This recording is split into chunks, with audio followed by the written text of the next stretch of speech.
Humampas ng malalaking alon mula sa Manila Bay ang Ross Boulevard na nagdulot ng pagbaha kahapon. Apektado ang transaksyon sa US Embassy at perwisyo rin ang inabot ng mga motorista.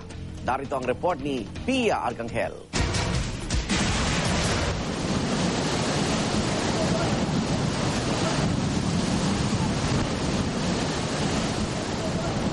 Higante ang mga alon mula sa Manila Bay ang nasaksihang humampas sa gilid ng Ross Boulevard. Sa lakas ng hangin, ang mga puno tila nagsayawan. Ang mga barkong nakaangkla parang mga laro ang idinuduyan ng nangangalit na dagat. Ang baha umabot hanggang sa Service Road, sa mga kalye sa paligid ng Quirino Grandstand at Rizal Park, at sa US Embassy na napilitang ipagpabukas ang kanilang visa processing. Dahil sa baha, isinara na ang bahagi ng Ross Boulevard mula UN Avenue hanggang CCP, pero may ilang motorista pa rin nangahas na suungin ng baha.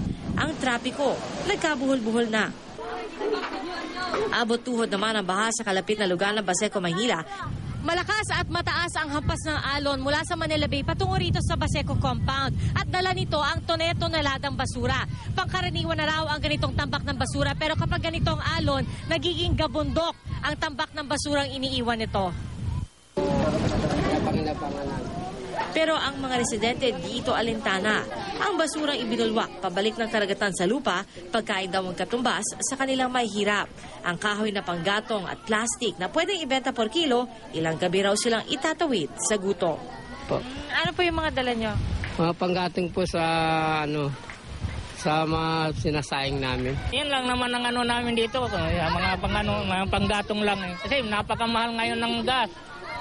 Eh yan, kami ng medyo maganda-ganda na lang na makakatipid-tipid konti.